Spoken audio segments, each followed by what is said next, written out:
I'm Doug Bell, and this is the Hot Rod Show. Here we are live at Hampton Downs, man, the best place in New Zealand to bring you Series 3 of the Hot Rod Show. Woo!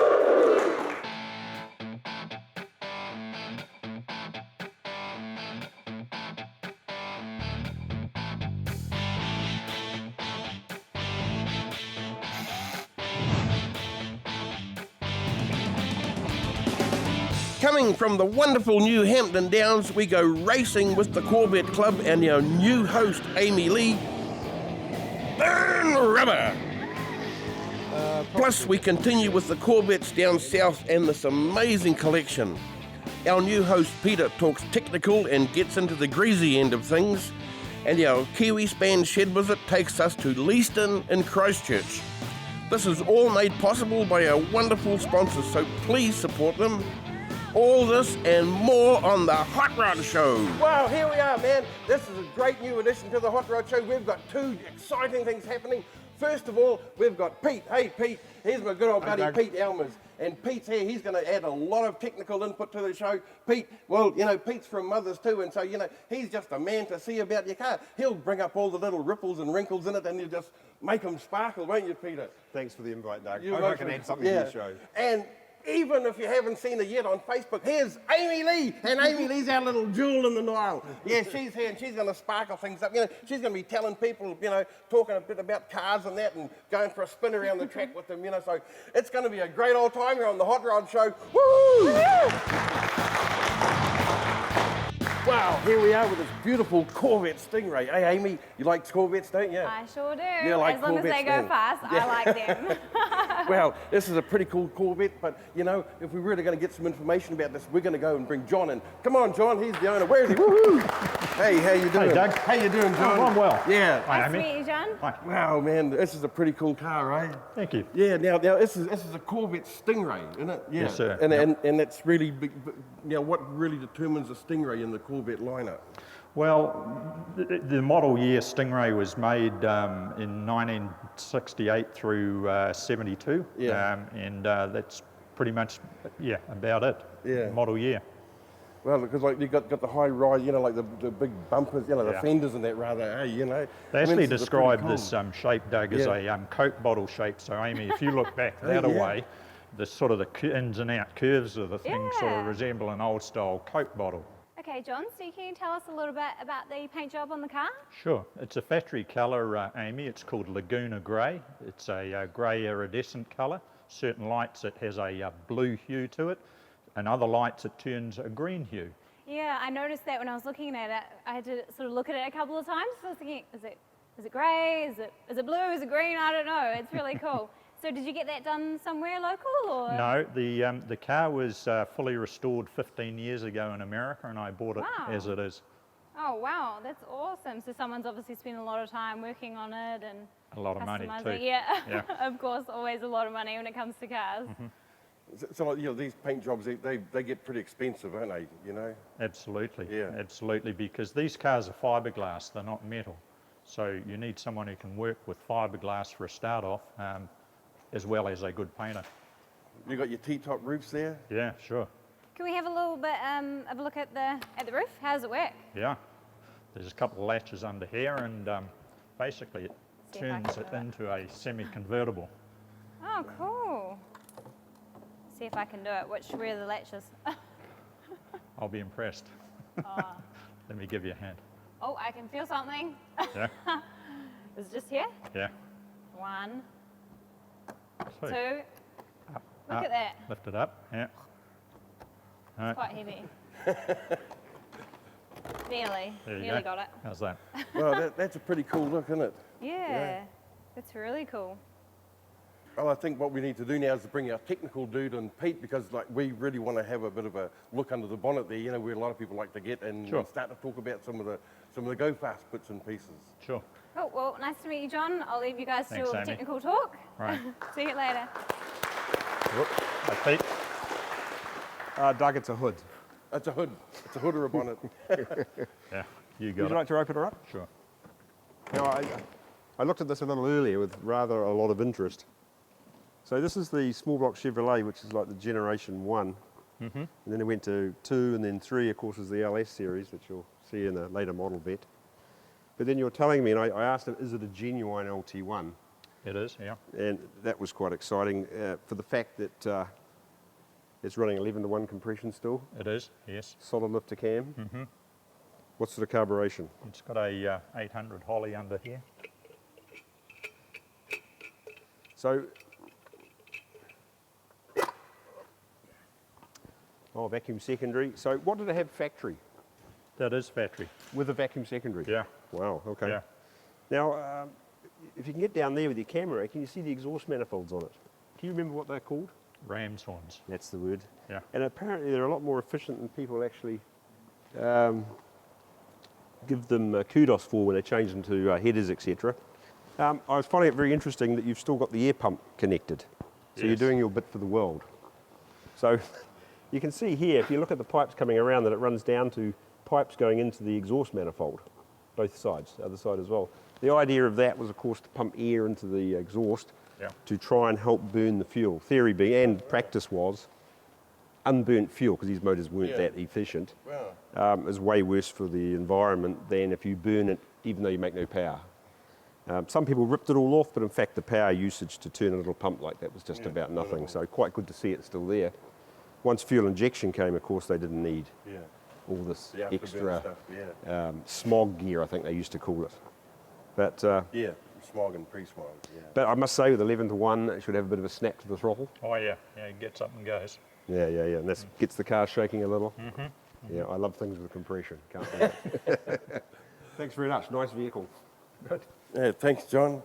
Thank you very much, man, for bringing this beautiful guy. I mean, like, you see these going down the road, they look sleek, you know? They just cut through the air, don't they? Oh yeah, Wow.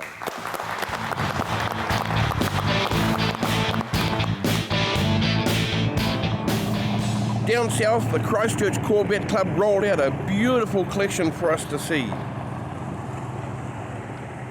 Well, what about this, ladies and gentlemen? A 59 Corvette, and I'm here with John from the Christchurch Corvette Club. How you doing? Thanks, Doug. Yeah, Great. happy birthday anyway, because in case I miss it. But John, like people see Corvettes like this, like this era. This is a C1. Yes. And we'll just put people straight on what a C1 Corvette is. The C1 was the original Corvette. It first came out in 1953, and the model ran through to 1962. They didn't change a lot over the era. They were always convertibles. They started out with a small, originally with a 6-cylinder engine, then they went to a V8 in 55. What size did they put in, the 253 or the 2? The V8 was a 265, and then 57 they went to a 283, and 62 the 327. Nearly all 4 speeds, although you could get a power glide if you were so desired. Yeah. And they were built in response to to all the servicemen that came back from the war, having driven British cars and German cars in Europe, and the Americans were looking for a small, lightweight Corvette, sports car for them to drive. And this is what they kind of ended up with. So this is about the middle of that era, 1959, 283 with a 4-speed. This is a nice original car, never been restored. It's as is. Yeah. And it just drives down the road quite nicely. You've just got to be the right sort of stature to drive a car like this. If you're too tall, you look out over the top.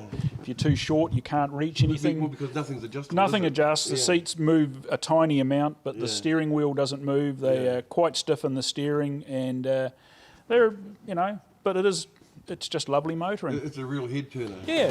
There's so much more. Go to thehotrodshow.com for extended coverage. Well, here I am in this eclectic mix of hot rod memorabilia with Paul. Hey, Paul. How are you, Doug? All right? Oh, really good, man. Paul. Good. Like walking in here today, it was, like looking inside someone's mind, to see what they would have if they could have it. And you've got everything that you need almost. Yeah, the family say I'm normal, but I don't think normal. I am. No, you got to be normal. It's all those abnormal people that don't do this sort of stuff, Yeah. Paul, this is just amazing. I don't think.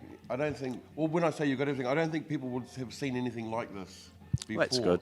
You can know? show them then, Doug. Yeah, it's wonderful, Paul, because this is your life, you know? Yeah, it is. And it's like people get to see your expression on life, you know? Yeah, And that's good. It's a wonderful expression.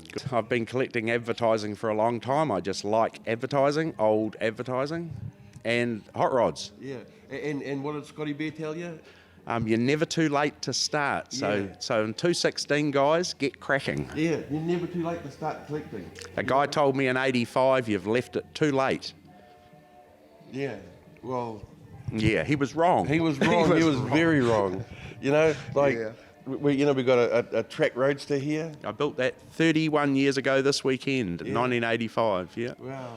Yeah. The what sort of engine you have in there? Chrysler, Hemi? a Tunnel Ram 440. Okay. It goes all right. Yeah. A bit of Daryl McKenzie artwork on the front to scare the natives. Oh, you got to have a bit of Daryl's work. Yeah, eh?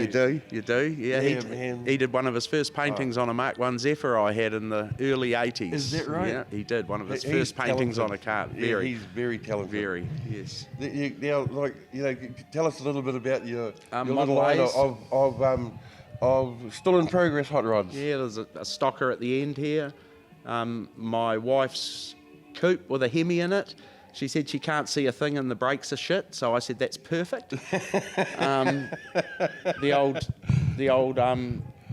28 Roadster here, which I've driven the wheels off. I love that car. You can just jump in it and go anywhere. Well, you know, like everybody, you know, like as Paul said and Scotty Bear said, you're never too late to start collecting. So get cracking, man. Just get out there.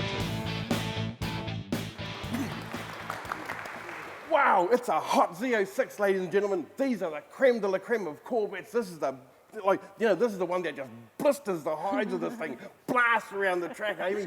Hot shoes to go boot, you know. Look at that. Woohoo!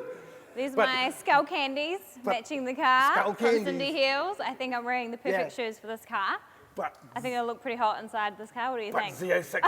Hey, jump on in, Amy. Hey, Brian, come on over here. This is Brian's car. We're playing around with it. How you doing, Brian? Hey, mate. How you doing, man? Good to see you. Nice to G'day, meet you, Amy. Brian. Wow, this is a pretty cool car, isn't it, eh? This is pretty sexy, You know- I must say. This is my favourite car so far. Yeah. So how fast do you think it will go around the track? Oh, this thing will do about 220. 220? No, that's oh, not time. That's pretty fast. That's K's. I'm getting pretty excited now. Won't let you in. It's a secret code to get in. Secret code. Oh, is Yeah. it? There you go. Oh, you have warm hands. Oh, She has to have touchpad. Yeah? Yeah, you have Is warm that hands. like your touchpad? Yeah. Wow, is that's, that right? yeah, Wow. You've got to have your fingers to get in. that's it, a secret entry. so what's this flashing light here? Is that part of the... You used the wrong part of finger. That's telling you the door's open. Yeah. Oh, yeah, like, you wouldn't know that it was, would you, without the light flashing? Absolutely not. Wow, jump in, Amy. Oh, I'm looking Can you get in forward there to with this. them shoes on? Yeah, she will. It's quite low. Oh, do I look pretty cool in this car? What do you think? Oh, pretty good. Yeah.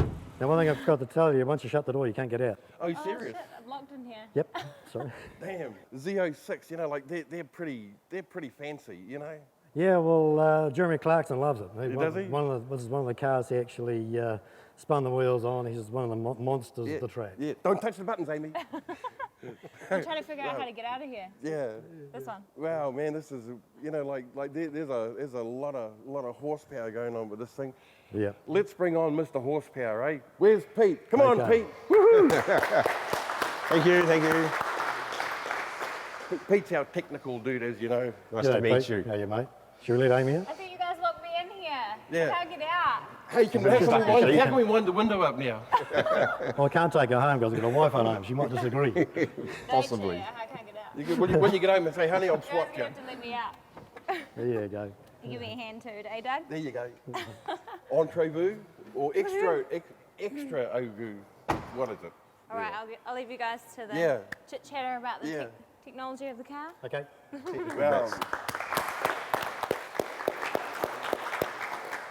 Well, hey, let's go get into the dirty end of this thing, eh, and see Okay. what's under the bonnet or the hood, Peter. Thank you.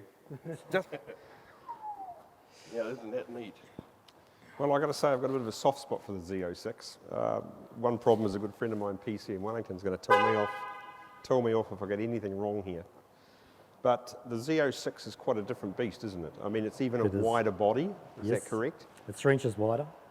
Yep, and a wider track, wider wheels. Wider wheels, 325 stock on the back. Stock. Stock That's tyres. a lot of tyre. Yeah. Now the engine, that's the 427, so it's kind of like the aluminium small block.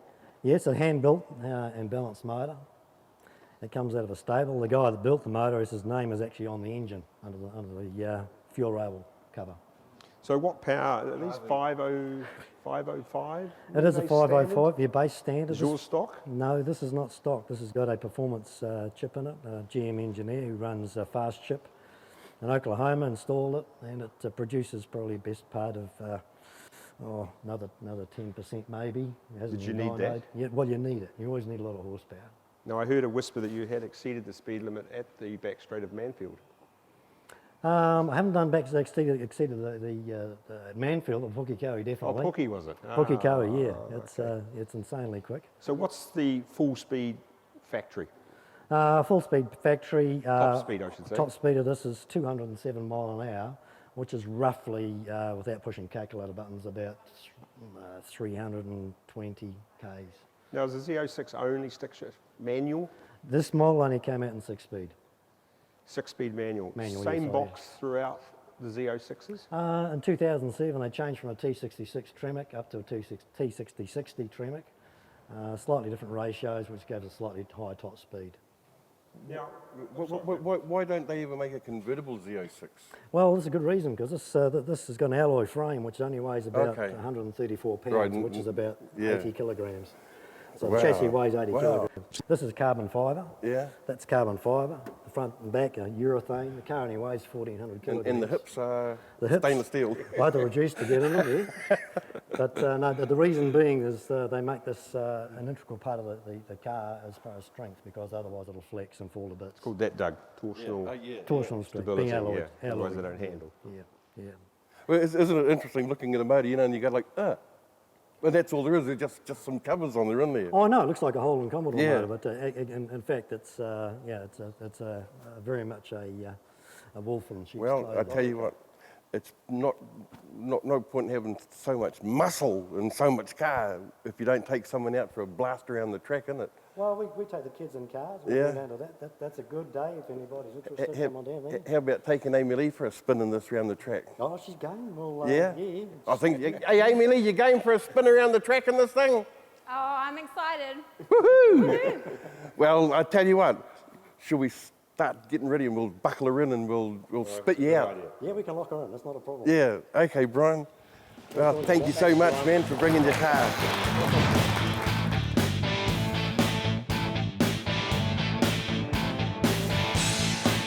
Well, John, here's something new. We've got a couple of C3s. Yeah, this is the 1970 C3. It's an LT1. The C3 came out in 1968. Originally, the 68 model was based on the 67 chassis with the new body. 69, they went to the new chassis and the new body, and then 70 was probably one of the best years for the LT1. Very small year run in 1970. They ran, because of industrial problems, they ran the 69 model year for basically 18 months, and then the 70s were only available for 6 months. And the LT1 was supposed to come out in 1969, never made it, came out in 1970 instead. So it's a 370 horsepower, 350 cubic inch engine, highest horsepower carbureted motor that they built. Really? And these came out with a forged crank, forged pistons, high flow heads, very high horsepower cars, and very well balanced and very expensive car in its day. Really? Yeah. Well, what would it have sold for back then? In the day, it was around a $20,000 car. That's a lot of money, Yeah. isn't it, eh? This one here is undergoing a bit of rework at the moment. We're rebuilding the 454.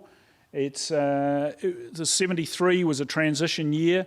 No chrome bumper on the front now, you see, but it's still got a chrome bumper on the rear. It's got the luggage rack attachment and whatnot. And we're just slowly rebuilding the 454 to go back in there later on in the week. What sort of horsepower is the 454? Well, they're not terribly high on the horsepower. By 1973, they'd changed from gross flywheel horsepower to net horsepower. So they're probably around... What's the difference? Well, the net horsepower is the horsepower available at the rear wheels, and the gross horsepower was the horsepower available at the flywheel. Yeah. So it was a mandatory change that they made in 1971 through to 1972. And that's why basically if you look at the 71 horsepower ratings, they're quite a lot higher than the 72s. Wow. And then from 72, 73 on, they started getting heavily involved in emission equipment. And it's interesting, to follow the transition through and see all the little bits and pieces they were doing to ruin them in some ways. Well, it wasn't really the factory's option. It was basically it was forced on them by the EPA and the American government, and we all lived with what they've got. But today they're back at very high horsepowers again, and virtually using no fuel and no emissions.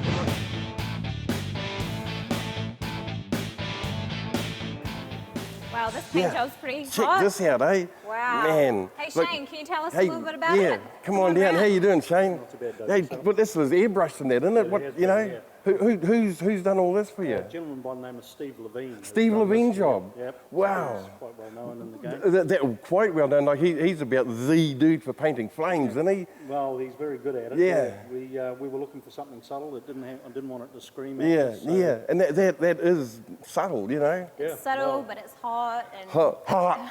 red hot. Yeah, you got to see a little bit of red in there, eh? It's That's actually amazing. almost like a pinky red. It's Yeah. really cool. Like, Yeah, you put a lot of colours in there so that when the sun is on it, it comes up nice and Yeah. bright. Wow, man, that's amazing.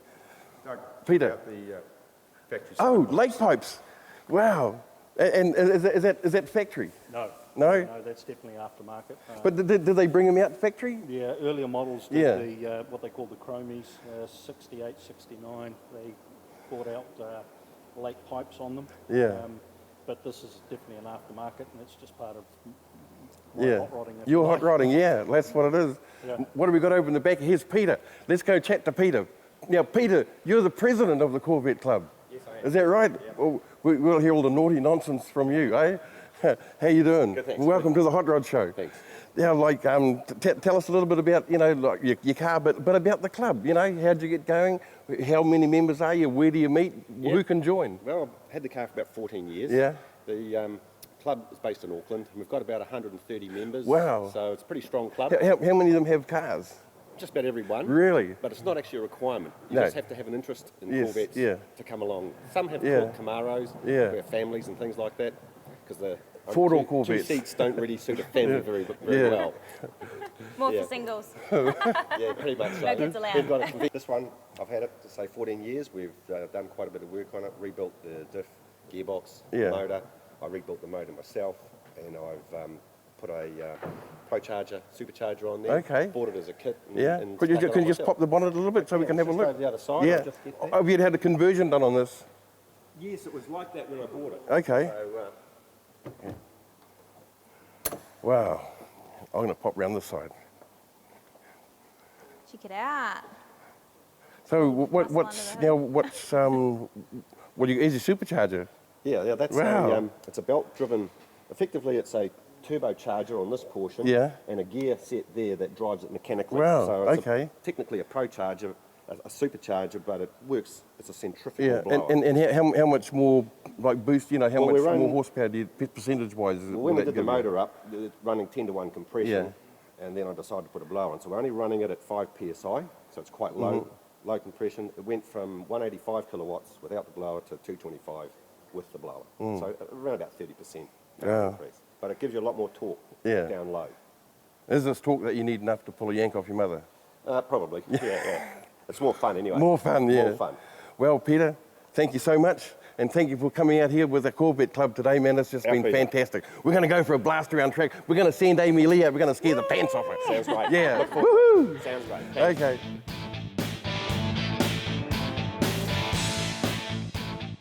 Well, John, we've got another member of the Christchurch Corvette Club driving in here. Yep, this is the first of the C2s. Yeah. It's a 1963. This was a unique car with a split back window. Yeah, very rare too. Like Fairly there's rare not car. many. You see them on TV every now and again. Yeah. Doug, this is my friend Mike. Hey, This is Mike. a 63. How you doing? Pleased to meet you. What a car, eh? Thanks very much. God, how do you ever lose your smile in this thing? No, I just love the shape of It it. is, eh? Yeah, I really Wow, have. it's a real stingray, isn't it? Saw one when I was about 14 and... Yeah, we just got to look around it. 'Cause, I mean, it's beautiful, isn't it, eh? Thanks. I mean, like the colour is just right for it too. It's original colour. It came out of factory Sebring silver, which is an optional colour for the car, and dark blue interior, which is relatively rare with the Sebring silver cars. How many miles have you done in it since you've had it? Probably about 20,000 in total. Yeah. And how many years again is that? Oh, I'll be getting on for about 40 now, I suppose. 40 years, wow. But, you know, like, it's 20,000 happy Ks. The real fun Ks were in the early days when it was just the rolling shell that I bought it as. And you really didn't have to worry about it. You drove it, had a bit of fun in it. And once it was put back to as close as original as you can get it, and as it's looking today, you tend to look after it rather than have a bit of fun in it. You need some Swiss track flooring underneath this now. that would just set it off, wouldn't it? Gee, I mean, yeah, this is... Can we just walk around here? And, no trouble. You know, like, so what you said some of the front's been custom made. What? Well, no, sorry. This is the original front, but in the original front, when it was damaged racing, all the headlights and that were damaged and gone, and it had all the front was glassed in the shape it is now, but with no headlights in it. The headlights were in the grille. We have a look inside. No trouble. Yeah. They were the roomiest Corvette among all the earlier ones, the C2 shape. As you can see, it's got quite a... Yeah, quite a bit. You put golf clubs or a couple of dozen. You can cart a few suitcases in it, and two of you go away for a weekend quite comfortably. And these were acknowledged as being the roomiest vets right up to about 78, and then they added more room into them. And the modern ones are a lot better for room, really. Well, they've got a classic aircraft style dash, which is probably what turned me onto the car the most, apart from the split styling. When I was younger, was just the twin cockpit style of the dash. And the radio, like the push button radio, that's a standard? Sitting vertically in the dash, yes. It's only an AM radio. Oh well, you can think FM. Yeah, that split window, you know, that is pretty cool. There's a couple of them around the country. There is. There'd be at least half a dozen, I suppose. If you want more, go to the hotrodshow.com for extended coverage. On the Hampton Downs track, Brian has got Amy strapped in and ready to roll.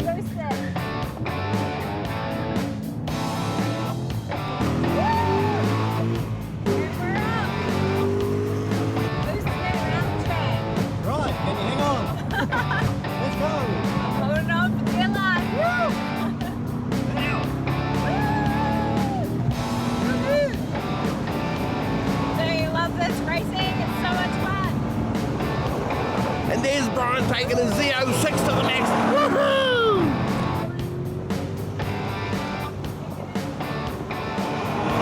These signs down here, the 200 sign, etc. That's 200 metres. That's a braking sign. So you know how close to the corner you are.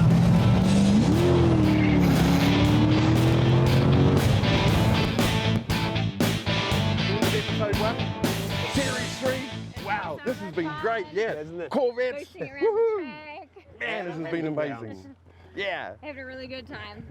All right, gentlemen, start your engine. Woo! Woo-hoo! Yeah, drop your arm.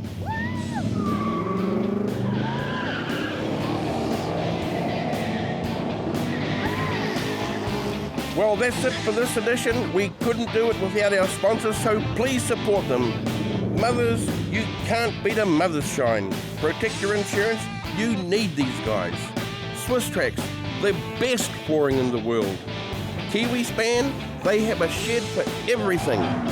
Online Logistics, they'll get your car there when you need it.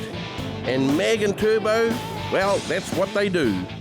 Then there's CRC, Smartway Security, Casper Transmissions, Woman on Wheels, Colourworks, and New World Browns Bay. Keep in contact with us at thehotrodshow.com or on Facebook.